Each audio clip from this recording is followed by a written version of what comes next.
Hello friends, मेरा नाम है विशेष गोयल और आप देख रहे हैं मेरा चैनल विशेष गोयल। और आपका बहुत बहुत स्वागत है। और यहाँ पे मैं आज आपको वैक्सीन से रिलेटेड इन्फॉर्मेशन देने वाला हूँ, लेटेस्ट इन्फॉर्मेशन। आपके बहुत सारे सवालों का जवाब भी दूंगा, आपको वैक्सीन्स के बारे में बताऊंगा, ठीक है। उसके अलावा वैक्सीन सर्टिफिकेट के बारे में, इसमें कैसे फ्रॉड से बच सकते हैं, असली नकली कैसे पहचान कर सकते हैं, अगर आपने एक डोज लगवाई है, कोविड होता है, कितनी असरदार है, कौन ले सकता है वैक्सीन, कौन कौन सी वैक्सीन्स हैं, कब आएंगी, सारी इन्फॉर्मेशन आपको देने वाला हूँ मैं इस ही वीडियो में। हालांकि ये थोड़ी सी लंबी हो सकती है, लेकिन आपके सारे डाउट्स क्लियर हो जाएंगे इस वीडियो को देखने के बाद, ये मेरी गारंटी है। सो आइए शुरू करते हैं। अब देखो, देश में कोरोना की वैक्सीन तेज़ी से लगाई जा रही है। अब तक कई कंपनियों की वैक्सीन यहाँ पे इंडिया में मौजूद है। तो वैक्सीन्स को लेकर ना हम में से बहुत लोगों के मन में कई तरह के भ्रम बने हुए हैं, कुछ गलतफहमियां हैं, कुछ सवाल हैं, कुछ ज़रूरी बातें हैं जिनका जवाब मिलना ज़रूरी है। जैसे कौन सी वैक्सीन बेहतर है, क्या 100% इम्यूनिटी मिल सकती है, अगर कोरोना से ठीक हो चुके हैं तो वैक्सीन लेनी चाहिए या नहीं, वैक्सीन के फ्रॉड से कैसे बचना है, इन सब के बारे में हमने एक्सपर्ट से बात करके आपके सवालों का जवाब दे रहे हैं लोकेश के भारती। यहाँ पे हमने काफ़ी एक्सपर्ट से डिस्कस किया है, ठीक है। तो अब सबसे पहले आपको बता देता हूँ मैं, आप रजिस्ट्रेशन कहाँ से करवा सकते हैं। तो आपके पास 4 तरीके हैं। पहला, आप www.cowin.government.gov.in www.cowin.gov.in इस वेबसाइट पर जाके आप रजिस्ट्रेशन करवा सकते हैं। दूसरा है आरोग्य सेतु ऐप से करवा सकते हैं। तीसरा, कोविन वैक्सीनेटर ऐप से करवा सकते हैं। और नहीं तो आप डायरेक्ट अपने जो आसपास के हॉस्पिटल्स हैं या वैक्सीनेशन सेंटर है वहाँ पे चले जाइए और वहाँ पे जाके डायरेक्टली आप वैक्सीन ले सकते हैं, ठीक है। तो अब दूसरा है, अगर आपको कहीं से मदद चाहिए, वैक्सीनेशन से रिलेटेड इन्फॉर्मेशन जो है, आपको कुछ डाउट्स हैं, कुछ क्लियर करने हैं, या फिर आपको कोई इन्फॉर्मेशन चाहिए, सो उसके लिए आप क्या कर सकते हैं। देखो, सबसे पहली बात, वैक्सीनेशन के बाद 30 से 40 मिनट का इंतज़ार करने के लिए कहा जाता है, तो इंतज़ार आपको ज़रूर करना है। उस समय कोई आपको परेशानी होती है तो आपका जो मेडिकल स्टाफ है उससे आप मदद मांग सकते हैं। एक हेल्पलाइन नंबर है, वो है 011, क्योंकि लैंडलाइन का है तो 011-23978046 आपके सामने फ़ोन स्क्रीन पे भी दिख जाएगा। इस नंबर पे आप बात कर सकते हैं। व्हाट्सएप पे अगर आप मदद लेना चाहते हैं तो इसके लिए नंबर है 9013151515। व्हाट्सएप आपको सामने दिख जाएगा स्क्रीन पे। टोल फ्री नंबर है 1075 और ईमेल है ncov2019@gov.in। ये बहुत सारे सोर्सेज हैं आप जहाँ से मदद ले सकते हैं, ठीक है। अब बात करते हैं कि वैक्सीन से जुड़ी कुछ बेसिक जानकारी। सबसे पहला सवाल है कि वैक्सीन लेनी चाहिए या नहीं। देखो, सिंपल सी एक बात कहूँगा, वैक्सीन लेना बहुत ज़रूरी है, सभी को लेनी है। देखो, बिना वैक्सीन के आपके शरीर में इम्यूनिटी बनेगी ही नहीं। अब पूरी दुनिया में फ़िलहाल जो वैक्सीन मिल रही हैं वो सब इमरजेंसी यूज़ के लिए हैं। अभी तक किसी को भी कमर्शियल प्रोडक्शन का अधिकार नहीं मिला है। देश में हमारे पास 3 वैक्सीन हैं, कोवैक्सीन, कोविशील्ड और स्पुतनिक वी, और जल्दी फाइज़र भी आने वाली है। तो इन सबको इमरजेंसी यूज़ के लिए अधिकार दिया गया है, यानी ये जान बचाने के लिए है। तो इसको हर शख्स के शरीर में कोरोना के खिलाफ एंटीबॉडी विकसित हो सके। दूसरा सवाल है, क्या कोविशील्ड, कोवैक्सीन, स्पुतनिक वी और फाइज़र, इनमें से बेस्ट वैक्सीन कौन सी है। भाई, ये बहुत लोग सवाल पूछते हैं। अब वैसे तो हर वैक्सीन की क्षमता ना अलग अलग होती है, सबके साइड इफ़ेक्ट्स भी अलग अलग होते हैं, लेकिन ये माना जाता है कि अगर किसी वैक्सीन की क्षमता 50% से ज़्यादा है तो वैक्सीन अच्छी है। हमारे देश में जितनी भी वैक्सीन अवेलेबल हैं सबकी क्षमता 50% से ज़्यादा है। तो सिर्फ क्षमता ज़्यादा होने से वैक्सीन की क्वालिटी को आप डिसाइड नहीं कर सकते। उसके बाद उसके क्या साइड इफ़ेक्ट्स कितने कम उभर रहे हैं, उससे भी वैक्सीन की क्वालिटी को समझा जाता है। तो इसमें ना कोविशील्ड हो या कोवैक्सीन हो या स्पुतनिक वी हो, फाइज़र हो, उसमें सब किसी को भी लगवा सकते हैं, आपको उसमें कोई फ़र्क करने की ज़रूरत नहीं है। ओके, अगला सवाल है कि देश में कौन सी नई वैक्सीन आ रही है और कब तक आएगी। सो बताते हैं कि देखो, आपको क्या 3 नई वैक्सीन्स मिलने वाली हैं। सबसे पहली है अमेरिका की, है फाइज़र। ये आरएनए टेक्निक पे काम करती है, इसकी क्षमता 95% कही गई है। नाउ लेट्स सी कितनी होती है। सो एक तो ये आने वाली है। उसके अलावा है भारत की ही एक वैक्सीन है ज़ाइकोव डी, जिसको जाइडस कैडिला की तरफ से आ रही है। ये पहली वैक्सीन है जिसे बिना इंजेक्शन के शरीर के अंदर पहुंचा दिया जाएगा। इसे फार्माजेट तरीके से लगाया जाएगा, जिसमें बहुत ही तेज़ स्पीड से वैक्सीन स्किन के अंदर भेज दी जाती है। इससे इन्फेक्शन का खतरा भी कम होता है। पहले काफ़ी टाइम पहले तो नहीं, ऐसी जो वैक्सीन होती थी वो देते थे इस तरीके से, तो अब ये इस तरीके को यूज़ किया जा रहा है। इसका भारत में इस वैक्सीन का नाम ज़ाइकोव-डी है। इसे DGCI से इमरजेंसी यूज़ की मंजूरी मांगी है। ये पहली प्लाज्मिड DNA वैक्सीन है। कहा जा रहा है कि ये 12 से 18 साल के बच्चों के लिए भी कारगर है और इसकी 3 डोज लेनी होंगी। ठीक है। तीसरी आने वाली है स्पुतनिक वी लाइट। अब आप कहोगे स्पुतनिक तो है, हाँ स्पुतनिक है, लेकिन स्पुतनिक वी लाइट आने वाली है। ये जो भारत की कंपनी है डॉक्टर रेड्डीज, जिसने DGCI के पास आवेदन किया था और DGCI ने वैक्सीन को जो डेटा है वो उपलब्ध कराने के लिए कहा है और तब तक इसको मंजूरी नहीं मिलेगी। इसे स्टोर करना बहुत आसान होता है। इसमें सिर्फ एक ही डोज दी जाएगी, क्योंकि भारत में पहले से जो स्पुतनिक वी मिल रही है उसकी 2 डोज लगती है और स्पुतनिक वी लाइट जो है उसमें आपको सिर्फ 1 डोज लगेगी। अगला सवाल आता है कि देसी और विदेशी वैक्सीन में क्या खास अंतर है। ये तो आप जानते ही हो कि हमारे पास कोवैक्सीन जैसे इंडियन है, कोविशील्ड और वो दूसरी स्पुतनिक वाली बाहर की है, तो कोई फ़र्क है क्या? देखो, देसी और विदेशी, इंडियन एंड फॉरेन वैक्सीन में कोई फ़र्क नहीं होता है। दोनों टाइप की वैक्सीन का एक ही काम है, आपके शरीर में जाके कोरोना के खिलाफ एंटीबॉडी तैयार करना। तो इस मामले में देसी और विदेशी दोनों वैक्सीन कामयाब है। आप कोई भी लगवा सकते हो, आपको सोचने की ज़रूरत नहीं है कि इंडिया की है, बाहर की है, कुछ भी है। ओके, अगला सवाल है कि क्या वैक्सीन की दोनों डोज लगवाने के बाद बूस्टर डोज लगवाना ज़रूरी होगा? तो इसके बारे में कुछ कह नहीं सकते, क्योंकि कोविड शुरू हुए 2 साल भी नहीं हुए अभी। ठीक है, तो इसमें जान बचाने के लिए इमरजेंसी यूज़ में वैक्सीन दी जा रही है लोगों को, तो पूरी स्टडी करना बाकी है इस पर। तो अभी अनुमान लगाना मुश्किल है कि बूस्टर डोज की ज़रूरत पड़ेगी या नहीं। स्टडी पूरे होने में 3 से 5 साल लग जाते हैं, हो सकता है इससे ज़्यादा भी लग जाए, लेकिन अभी तो ऐसी कोई इन्फॉर्मेशन नहीं है। तो अभी मैं कुछ कहूँ तो वो जल्दबाजी होगी। ठीक है, सो आपको उसके लिए रुकना पड़ेगा। तो देखो, यही आप लोग कहते थे ना कि वैक्सीन इतनी देर से आती है और आप इतनी जल्दी कैसे आ गई। तो देखो, रीज़न ये है कि पूरी स्टडी होती है, 5-7 साल स्टडी में लगते हैं, तब वैक्सीन को निकाला जाता है, पर इमरजेंसी यूज़ में इसको अभी निकाल दिया गया है। अब डिटेल स्टडी इसकी 3-5 साल लगेंगे, तब आराम से 5 साल बाद इसकी डिटेल स्टडी की फाइनल रिपोर्ट्स आएंगी। ओके, सो अब आता है कि कौन सी वैक्सीन असरदार है। एक किसी ने क्वेश्चन पूछा था कि क्या वैक्सीन लगवाने के बाद ज़िंदगी भर कोरोना नहीं होगा। तो देखो, इसकी कोई गारंटी नहीं है। कोरोना से पहले जितनी भी वैक्सीन अलग अलग बीमारियों के खिलाफ लगाई जाती थी, उनके मामले आते ही थे। जैसे एक थी MMR, मीज़ल्स, मम्स, रूबेला, इसके बचाव के लिए थी। एक थी BCG, जो TB से बचाव के लिए थी। इन्हें लगाने के बाद भी लोगों में बीमारियां तो हुई हैं। हाँ, ये है कि उसके मामले कम हो गए थे। ठीक है, तो केसेस कम हो जाते हैं। अगर किसी को बाद में बीमारी होती भी है तो जानलेवा नहीं होगी। कोरोना के साथ भी यही होने वाला है, उसकी वैक्सीन के साथ। उनकी लोगों ने उसके खिलाफ जो इम्यूनिटी हासिल कर ली है, तो भविष्य में दोबारा कभी उनको दोबारा नहीं, मतलब कभी इन्फेक्शन होता है उनको, तो उसकी गंभीरता से वो काफ़ी हद तक बच सकते हैं। सो इतना तो आप मान सकते हो कि आप ज़िंदा बच जाओगे। ठीक है, ओके, अगला सवाल है कि कोविशील्ड और कोवैक्सीन कोरोना वायरस के नए स्ट्रेन्स जैसे डेल्टा और डेल्टा प्लस के खिलाफ कितनी असरदार है। ये बहुत लोगों का कंसर्न है। तो देखो, बता देते हैं कि कोवैक्सीन और कोविशील्ड नहीं, स्पुतनिक वी भी है, जो ऐसे लोग लगवा चुके हैं, उनमें डेल्टा और डेल्टा प्लस के गंभीर मामले ना के बराबर है।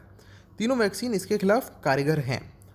हालांकि इसकी विस्तार से स्टडी करना भी बाकी है। डिटेल स्टडी, वही मैं आपको कह रहा था ना, डिटेल स्टडी इतनी जल्दी आती नहीं है, तो उसमें टाइम तो लगेगा, लेकिन फ़िलहाल है कि कोई दिक्कत नहीं है।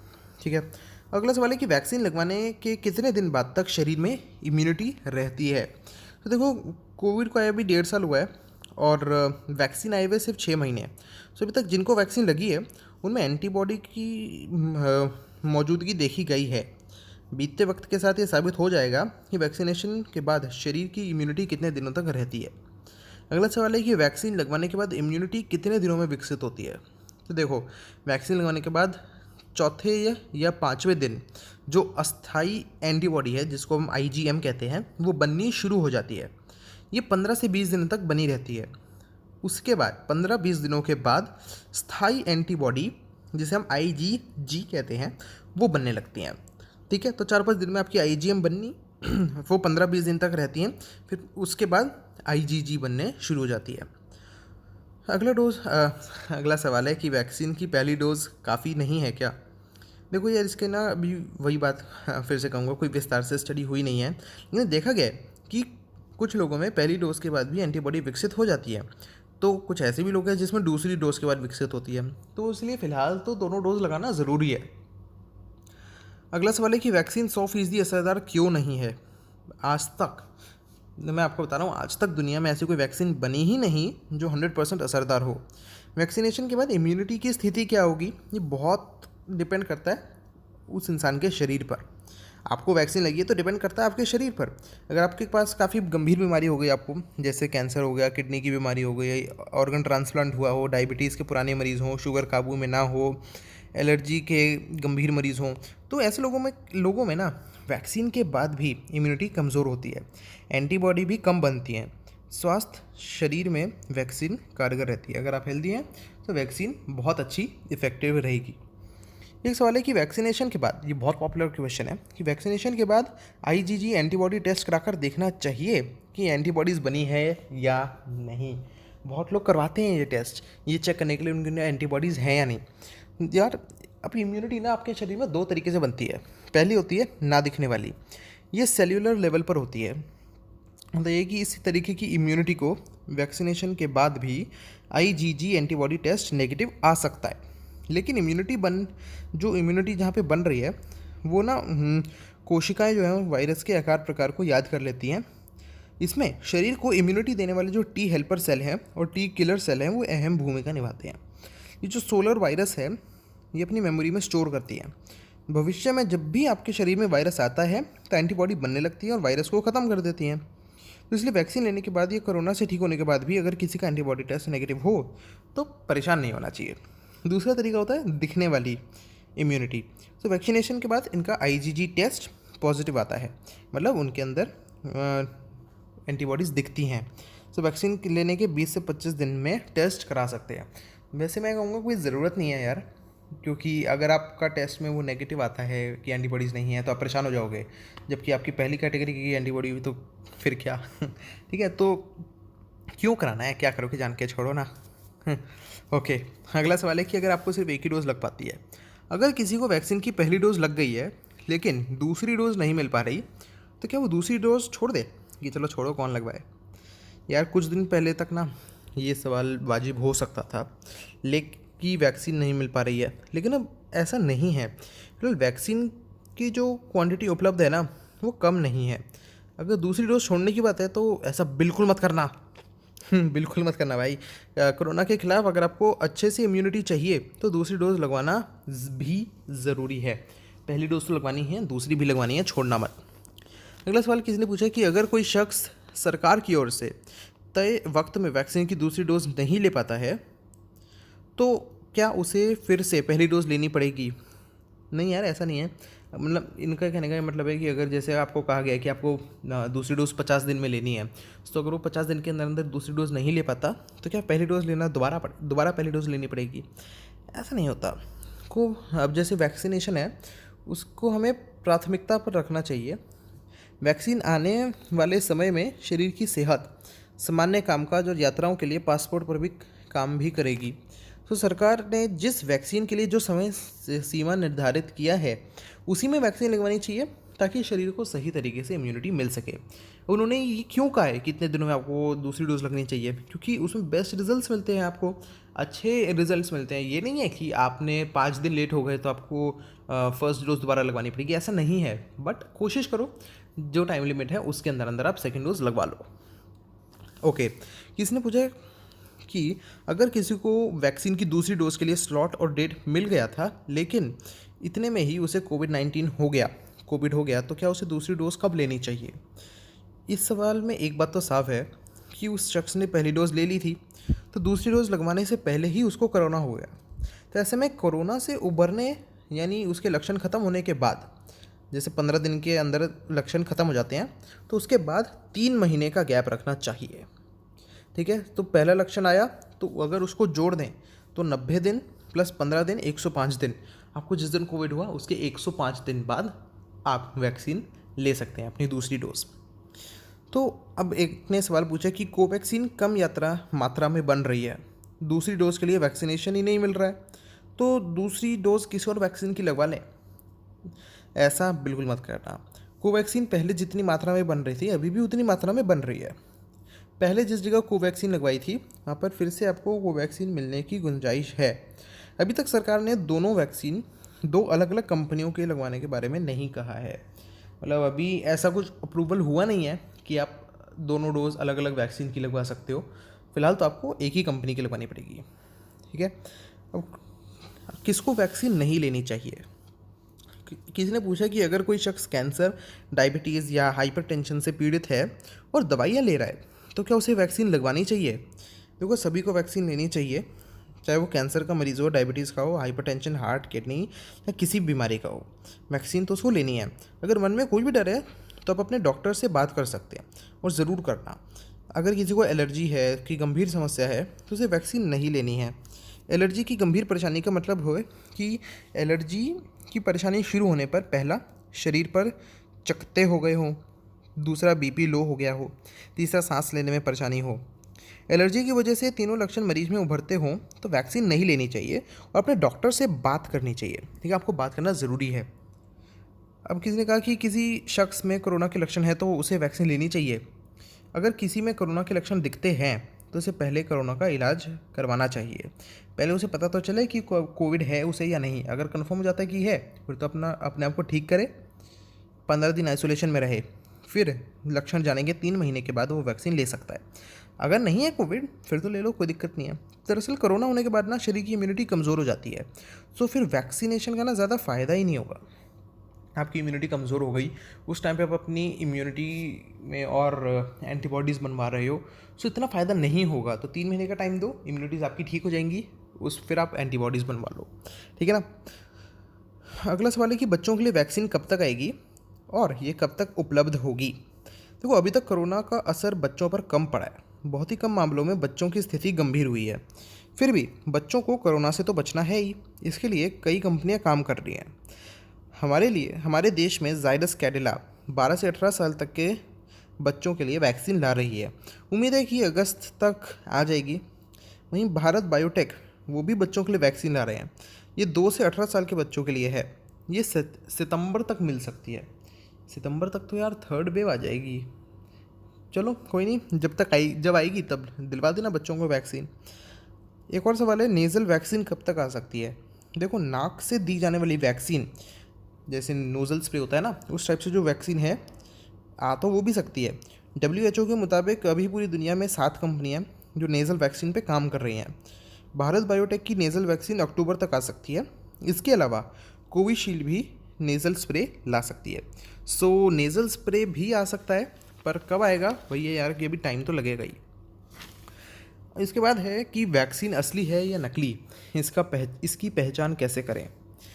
किसी ने पूछा कि जो वैक्सीन लगाई जा रही है ये असली है या नकली, कैसे पता लगाना है? तो रजिस्टर्ड प्राइवेट अस्पताल, सरकारी अस्पताल और सरकार द्वारा जो मान्यता है, जो प्राप्त संस्थान है जो वैक्सीनेशन कर रहे हैं, उसमें संदेह की तो कोई गुंजाइश ना के बराबर है। लेकिन इन जगहों पर भी वैक्सीनेशन के तरीकों पर ध्यान दिया जा सकता है। मन में शंका हो तो उसे दूर कर लेनी चाहिए। ऐसा नहीं है कि वैक्सीनेशन में फ्रॉड मामला सिर्फ भारत में ही सामने आए हैं।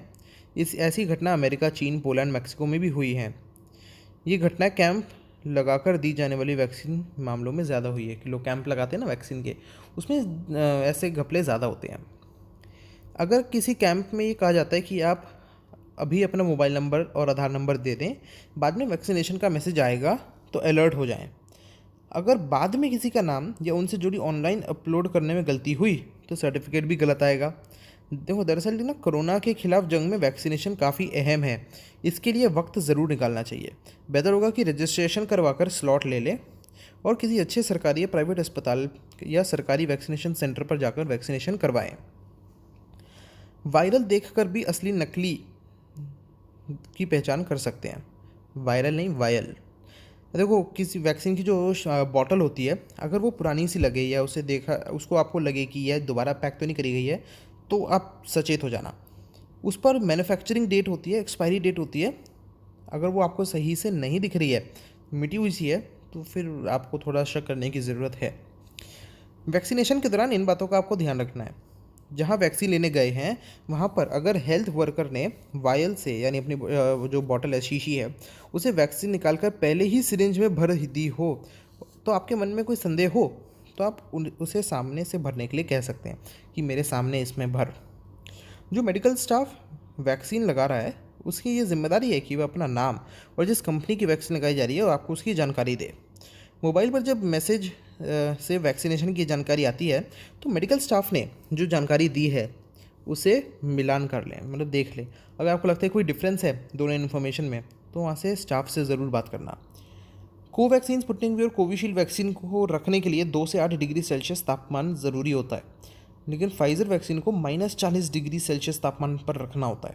तो ऐसे में किसी हेल्थ वर्कर ने 2 से 3 मिनट या इससे ज़्यादा समय से पहले शीशी को बाहर निकाल लिया और सिरिंज में डालकर रख दिया है तो वैक्सीन की कोल्ड चेन टूट जाएगी और असर कम हो सकता है। वैक्सीनेशन के 5 मिनट के अंदर ही मैसेज ये कंफर्म कर दिया जाता है कि उस शख्स को किस कंपनी की वैक्सीन लगी है, उस पर उसका नाम भी दर्ज होता है। कुछ मामलों में मैसेज देर से मिल सकता है, लेकिन ये भी पता कर लो कि जिस स्लॉट में आपको वैक्सीन लग रही है उस स्लॉट के बाकी लोगों को मैसेज कब आए। अगर उस स्लॉट में किसी को मैसेज नहीं आया तो वहाँ के स्टाफ से ज़रूर बात करनी चाहिए। ये काम तब करो जब वैक्सीन लगने के बाद आपको अनिवार्य रूप से आधा घंटा इंतज़ार करना होता है। वैक्सीन लगने के बाद 30 से 40 मिनट तक इंतज़ार करने के लिए कहा जाता है कि वैक्सीन का कोई गलत असर हो तो उनका इलाज कर दिया जा सके। आमतौर पर बीपी लो होने की परेशानी हो सकती है। फ्रॉड से बचने के लिए आपको क्या कदम उठाने हैं? देखो, कैंप लगाकर वैक्सीनेशन अच्छा उपाय है, लेकिन ऐसा करने के दौरान कुछ राज्यों में कुछ जगहों पर फ्रॉड के मामले सामने आए हैं। किसी खास ज़िले में कैंप लगाकर वैक्सीनेशन किया जा रहा हो तो पूरी जानकारी प्रशासन के पास ज़रूर होनी चाहिए, जिनमें सीएमओ या डीएम शामिल हों, ताकि किसी को कैंप पर शक हो तो उसी वक्त ये इन अधिकारियों से पूछ के इसकी तसल्ली कर ले। सीएमओ या डीएम ऐसे कैंप को मंजूरी देने के बाद अपनी सरकारी वेबसाइट पर पूरी जानकारी मुहैया कराएं। कैंप लगाने के लिए रजिस्टर्ड अस्पताल या सरकार के मान्यता प्राप्त संस्था को ही मंजूरी मिले। उसके पास अस्पताल का एक ऑफिशियल लेटर भी होना चाहिए। कैंप का एक डॉक्टर होना ज़रूरी है। हर डॉक्टर का एक रजिस्ट्रेशन नंबर होता है, उस नंबर को वहाँ लिखा जाना चाहिए। इसके अलावा वहाँ पर डॉक्टर और बाकी स्टाफ के नाम और फ़ोटो साथ लगे होने चाहिए। अगर कोई कैंप किसी रजिस्टर्ड अस्पताल के नाम से लगा हो तो वहाँ का फ़ोन नंबर ज़रूर हो। उस नंबर को आप इंटरनेट पर उसकी वेबसाइट पर सर्च कर लेना, चेक कर लेना कि नंबर फर्जी है या असली है। अगर वैक्सीन का उत्पादन करने वाली हर कंपनी अपने हर वायल यानी जो शीशी है उस पर कोड लगा दे तो उसे मोबाइल से स्कैन करते वक्त उसके बॉटल के बारे में पता चल सकता है, सारी जानकारी ले सकते हैं कि कब उसका उत्पादन हुआ, एक्सपायरी डेट क्या है। सो फ्रॉड से ना इस तरीके से बचा जा सकता है, पर वही है कि ये चीज़ हमारे हाथ में नहीं है, कंपनी के हाथ में है। अब वैक्सीन सर्टिफिकेट, अगर आपने वैक्सीन लगवा ली है तो उसके बाद आपको वैक्सीन सर्टिफिकेट मिलता है। वो कैसे मिलेगा, कहाँ से मिलेगा और क्या उसका फ़ायदा क्या है? देखो, रजिस्ट्रेशन के सेंटर पर जाकर वैक्सीन लगवा रहे हो ना, तो सर्टिफिकेट कैसे मिलता है? अगर सीधे सेंटर पर जाके वैक्सीन लगवाते हो तो वहाँ भी आधार कार्ड और मोबाइल नंबर तो देना होता है। वैक्सीन लगाने के बाद मोबाइल नंबर पर मैसेज आता है और सर्टिफिकेट डाउनलोड करने के लिए लिंक भी आता है। उस लिंक पर क्लिक करोगे तो उसके बाद सर्टिफिकेट मिल जाता है। अगर आप मोबाइल ऐप पर डिजी लॉकर रखते हैं तो उसमें उसको प्रिंट निकलवा सकते हैं आप, तो ये सब कर सकते हो आप। अच्छा, जो सर्टिफिकेट मिला है वो असली है या नकली, ये कैसे पता लगाएं? देखो, जो सर्टिफिकेट सरकारी पोर्टल से हासिल किया गया है तो वो असली है, ठीक है। अगर कहीं और से आता है तो आप शक कर सकते हैं। वैक्सीन लगने के बाद अगर कोई शख्स बीमार हो जाता है या मर जाता है तो क्या कंपनी या सरकार उसको मुआवजा देगी? हमारे देश में ऐसे बहुत कम मामले आए हैं, क्योंकि अभी वैक्सीन को इमरजेंसी यूज़ का ही अधिकार मिला है, इसलिए मुआवजे का कोई प्रावधान नहीं है। डीजीसीआई ने इसके लिए किसी भी तरह का जुर्माना नहीं रखा है। जब वैक्सीन का कमर्शियल यूज़ होगा तब ऐसे मामलों के लिए मुआवजे की बात होगी। कोई पूछता है कि क्या वैक्सीन की दोनों डोज लगवाने के बाद मास्क हटा सकते हैं? अरे भाई, क्या बातें कर रहे हो, ऐसा बिल्कुल मत करना। जब तक पूरे देश में सबका वैक्सीनेशन ना हो जाए और सरकार इसकी घोषणा ना कर दे तो आपको मास्क नहीं हटाना है और सोशल डिस्टेंसिंग भी ख़त्म नहीं करनी है। अभी कई महीनों तक मास्क लगाना पड़ेगा, याद रखना।